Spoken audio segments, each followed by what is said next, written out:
/launches. Right now, the weather is currently green on the Central Coast, and the range is ready to support. If needed, there's a backup launch opportunity tomorrow at the same time. While the countdown continues, let's take a moment to learn more about the Taiwan Space Agency's Formosat 8, the payload at the top of today's stack. The Formosat 8 program will consist of 6 high-resolution optical remote sensing satellites with a raw resolution of 1 meter and 2 ultra-high-resolution satellites with a raw resolution of less than 1 meter. The satellites will be deployed in Sun-Synchronous orbit to form a constellation that's capable of providing global coverage of satellite images. Here's more from the Taiwan Space Agency.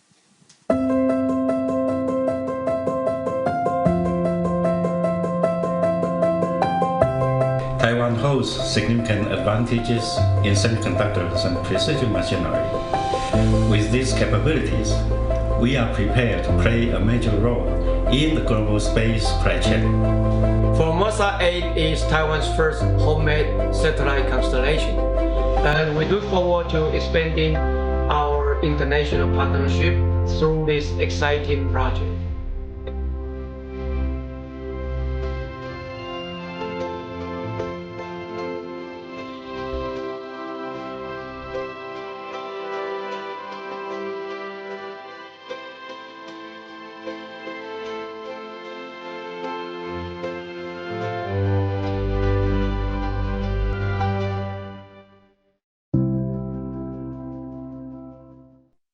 Formosat 8 is Taiwan's first domestically developed optical remote sensing satellite constellation.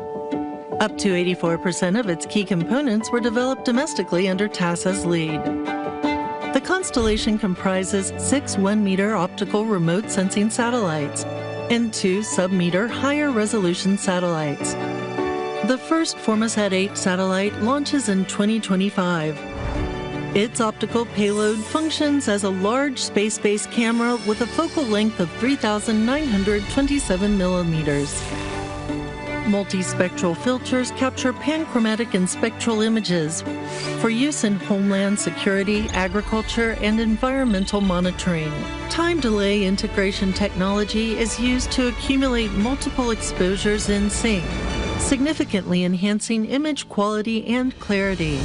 The system can identify objects larger than 0.7 meters from 561 kilometers after image processing. It also contributes to space scientific observation, enabling academia to validate space payloads.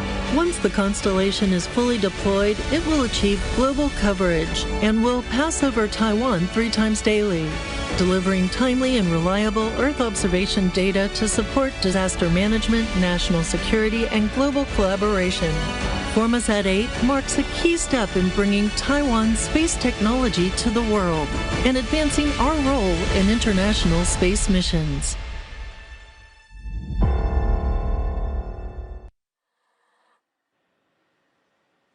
The Falcon 9 rocket supporting today's mission is a 2-stage rocket designed for the reliable and safe transportation of satellites, cargo, and people.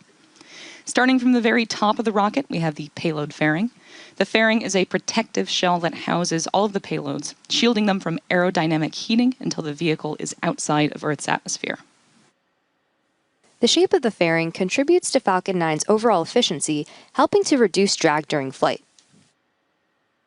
Once in space, the 2 fairing halves separate and fall back to Earth, where they will be recovered by our recovery vessel to be refurbished and reused on future flights. Both halves of this fairing are flight-proven, with one side flying for its 5th time and the other for its 4th. And within that fairing is today's payload stack. Here's a photo from midway through the encapsulation operation, just before the fairing halves were closed in preparation for flight. And here is a live view inside the 2nd stage as we await liftoff. Right below the fairing is Falcon 9's 2nd stage, which houses a single Merlin vacuum engine, or MVAC engine. Below the 2nd stage is the black carbon fiber inner stage, and inside of that is where the MVAC engine is located. The inner stage connects the 2 stages and houses a center pusher that allows the 1st and 2nd stages to separate from one another during flight. And below that, we have the 1st stage, or the booster. The first stage makes up the bottom 2/3 of the vehicle and has 9 Merlin M1D engines at the bottom, which generate more than 1.7 million pounds of thrust. The first stage supporting today's mission will be making its 30th flight today, and this is the second time that we are flying a booster 30 times. About 2.5 minutes into flight, the first stage will separate and make its way back to Earth. Today, the booster is headed for a drone ship landing on Of Course I Still Love You, which is currently stationed in the Pacific. Many of the payloads on today's flight are manifested by Exolaunch, a long-standing SpaceX customer. In fact, Exolaunch has had payloads on every transporter mission since the beginning of the program. Exolaunch has successfully deployed nearly 500 satellites with SpaceX since 2020, flying on Falcon 9 to Sun-Synchronous and mid-inclination orbits, and Falcon Heavy to geostationary orbit. This is Exolaunch's 41st mission in total and 15th transporter mission with SpaceX, and it's also their largest mission to date. Exolaunch is set to deploy 58 payloads today, enabling launch access for more than 30 commercial, institutional, and government customers from 16 countries. Here's more from Exolaunch. Exolaunch is the global leader in satellite launch mission management, manufacturer of industry-leading satellite separation systems, and a launch integrator on rideshare missions. The company has demonstrated unmatched flight heritage and consistent execution across 40 missions on global launch vehicles, deploying close to 600 customer satellites safely into orbit. Exolaunch, headquartered in Germany, operates globally with offices in the US, France, and Japan. Exolaunch is a long-standing customer of SpaceX and the only launch integrator with payloads manifested on every transporter mission since the rideshare program began in 2020. Over 475 satellites have deployed with SpaceX since then. Exolaunch enables access to space and provides end-to-end launch mission management, from launch planning, launch capacity procurement, comprehensive mission management, including customs clearance, and satellite transportation to the launch site, satellite integration with the launch vehicle, and a safe satellite deployment into your target orbit through our proprietary separation systems. Transporter-15, our largest mission to date, features multiple satellite constellations and single satellite missions for our long-standing and new customers. As with previous missions, Exolaunch is utilizing its portfolio of flight-proven deployment systems on Transporter-15. Carbonic separation rings in multiple sizes for precise and shock-free microsatellite separation, Exapod Nova deployers for both standard and high-volume, high-mass CubeSats, Quadro Aero 4-point microsatellite separation systems for synchronized, low tip-off deployments, and Exolaunch will also utilize its latest, much stiffer, flight-proven separation system, Carbonics Neo. Earlier this year, Exolaunch announced new multi-year contracts with SpaceX to continue launching aboard SpaceX rideshare missions through 2028 and securing launch capacity for Exolaunch's customers for years ahead. We're deeply grateful to SpaceX for enabling easy, reliable, and regular access to space for the global smallsat community. And we thank all of our customers for their continued trust and partnership. Go Transporter-15 and go Falcon 9.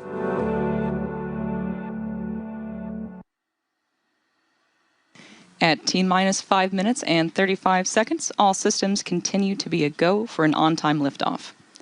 Coming up shortly, the Transporter Erector, or the TE, will retract in order to clear the way for Falcon 9's ascent. You might hear it referred to as the strongback from the launch team, though the strongback is one of the components of the TE that is alongside Falcon 9.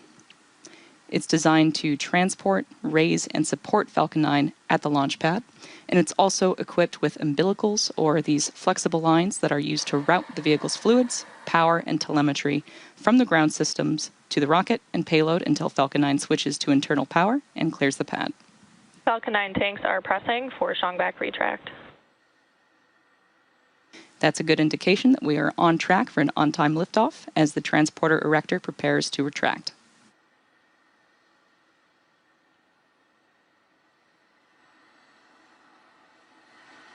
We're just about 20 seconds away from starting to see those clamp arms opening around the second stage on our vehicle stack. Those clamps help stabilize the second stage during fueling and prevent movement in high winds. Once they're open, the rocket will be fully free at the top. Strongback recheck. You can see those arms coming open now. It's going to take about 15 seconds for them to fully open, but once they're out of the way, the strongback will recline away from the vehicle and give it room for liftoff. Now that those arms are fully open, the rocket is free at the top.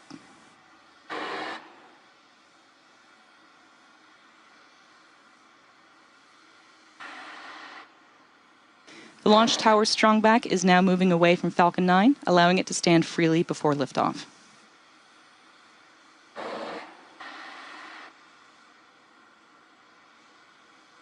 And there we can see that the strong back has fully reclined.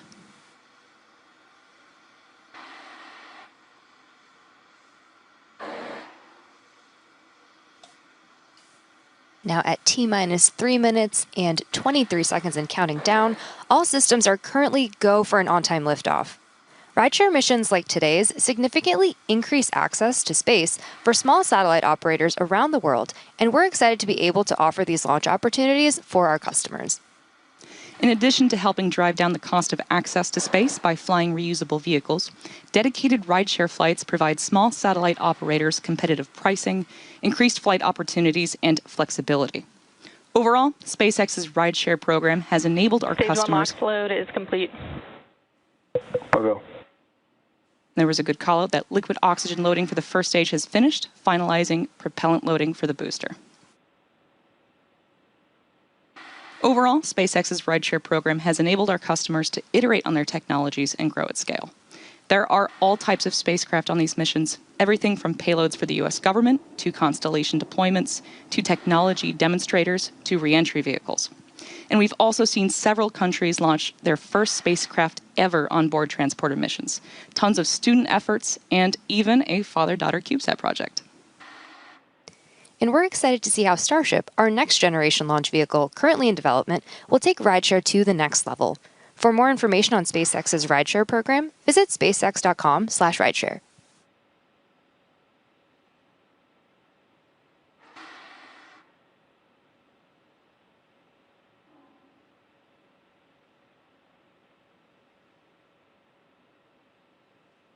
Stage 2 LOX load is complete.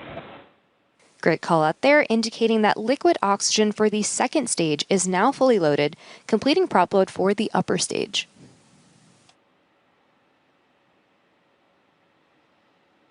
Those white clouds venting from the rocket is not smoke. Ground gas closeouts. That is condensation. And we just heard that the call out for the gas closeout has started, and that refers to the venting and closing out of the gaseous systems, such as the topping off of the tanks and sealing vents to maintain pressure inside of the tanks. So we're now standing by for confirmation that Falcon 9 is in startup, which will be coming up within the next 10 seconds at the T-minus 1 minute mark.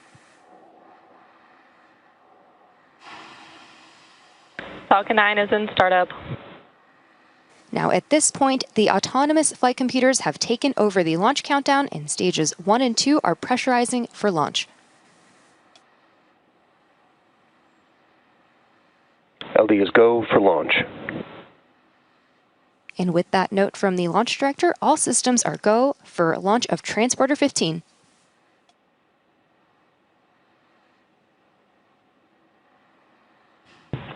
30 seconds.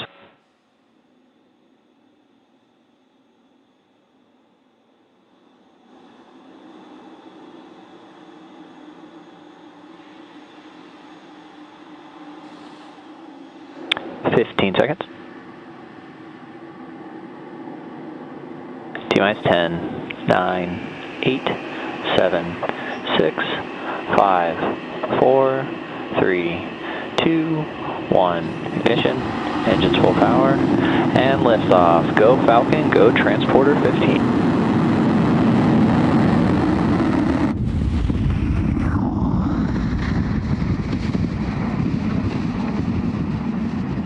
Vehicle is pitching downrange. MOD chamber pressures are nominal.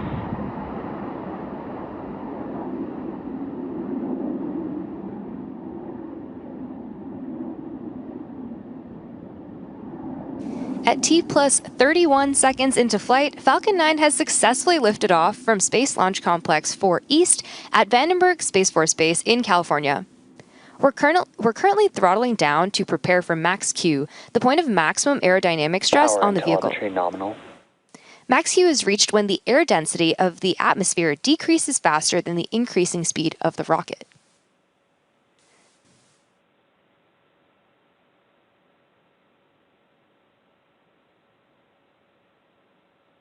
Mach 1.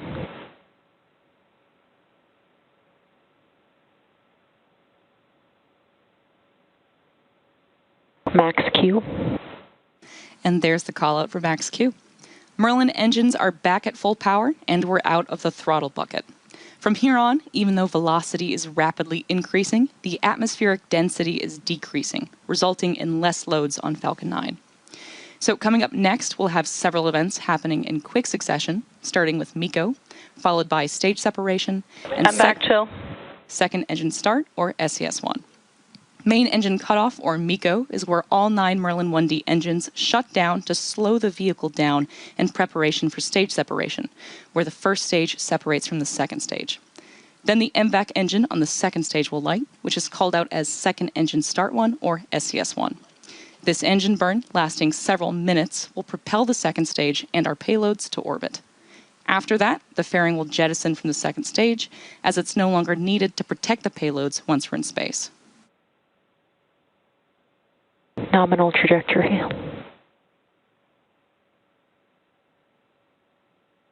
We should be hearing the first of these callouts in about 10 seconds from now.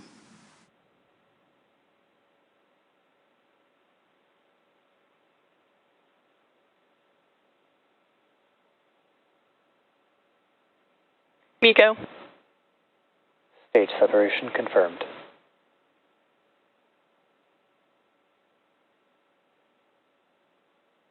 MVAC startup.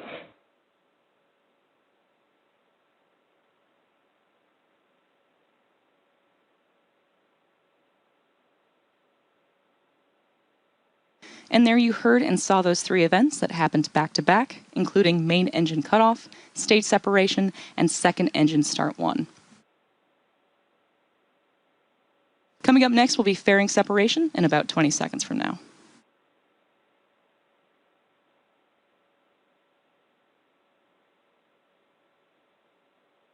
We should be hearing that call out for fairing separation in just a few moments from now.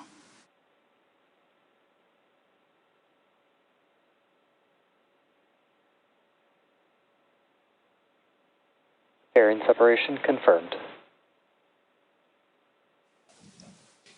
And there, we just heard confirmation of fairing separation, along with a view of those 2 halves separating from the vehicle on your screen. As a reminder, those fairings will make their way back to Earth for recovery. The next major milestone coming up is entry burn on our Falcon 9 first stage, which is scheduled to occur around the T+6 minute mark. The entry burn is used to slow the first stage down as it heads back towards our drone ship, Of Course I Still Love You. We're currently in our first MVAC burn, and this burn should last for another few minutes. The next milestone will be the first stage entry burn, coming up in about 2 minutes from now. Today, Falcon 9 is performing 2 burns in order to land. The first burn, known as the entry burn, slows the vehicle down before hitting the denser parts of Earth's atmosphere. Without this burn, we'd only be using the atmospheric drag to slow down Falcon 9, which would add extra stress to the vehicle. Following entry burn, the booster will initiate the landing burn, which should slow the vehicle down even more for a successful landing. When Falcon 9 fires up the center M1D engine for re-entry, the vehicle will be flying through Merlin's exhaust gases, also known as the rocket's plume, which deposits a layer of soot on the vehicle surface. You'll see these marks across the flight-proven Falcon 9 first stage fleet, and that soot comes from the carbon-based fuel that Falcon 9 uses, and with each flight, the soot builds up a little bit more on the outside of the vehicle. Today's booster is a veteran and no stranger to rideshare missions, having flown 29 missions prior to today's flight, including Transporter-15, Bandwagon 2, Transporter-9, and Transporter-8.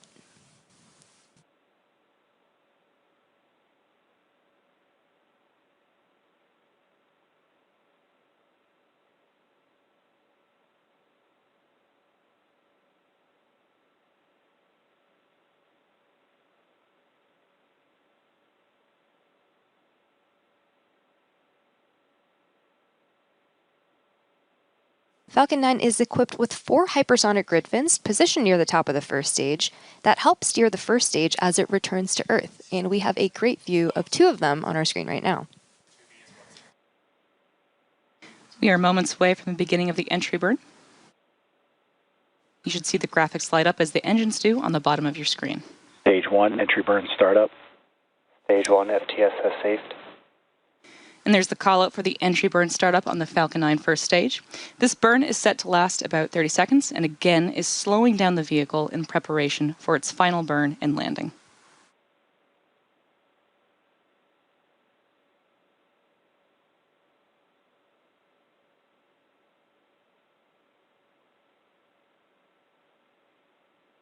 Stage 1, entry burn shutdown. And that concludes our entry burn. Both vehicles remain on a nominal trajectory. As mentioned earlier, we will be attempting to recover this booster. Today, the booster is targeting a landing on our drone ship, Of Course I Still Love You. Today's landing burn attempt will be a 3-engine landing burn, where engines 1, 5, and 9 will relight to really quickly slow down the vehicle before touchdown. You can follow along with the burn in the engine graphic at the bottom of your screen. As this burn happens, you'll notice a decrease in both speed and altitude. And during the landing burn, we're expecting the shutdown of the second stage MVAC engine, which is known as Second Engine Cutoff 1, or SES, or SECO 1. We have both events coming up in just a minute.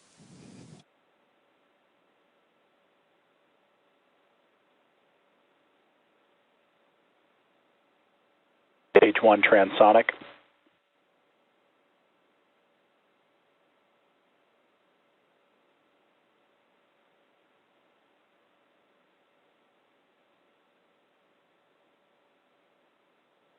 Stage 2 is in terminal guidance.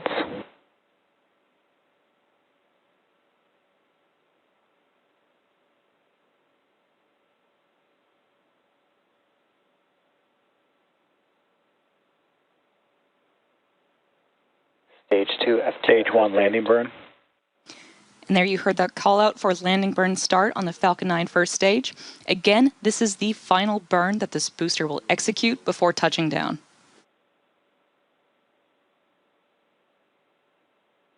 Stage 1 landing leg deploy.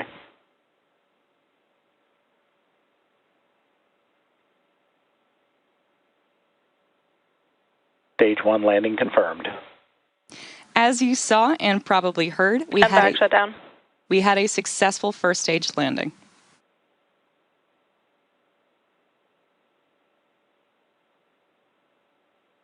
Nominal orbit insertion.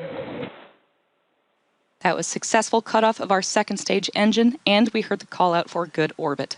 Coming up next, we have the second burn of our MVAC engine on board the second stage, or SES-2, around the T+, 51 minute mark. The first batch of deployments today will begin at about T+ 54 minutes. We'll be back at around T+ 50 minutes to bring you live coverage of SES-2. Until then, enjoy our space tracks and we'll see you soon.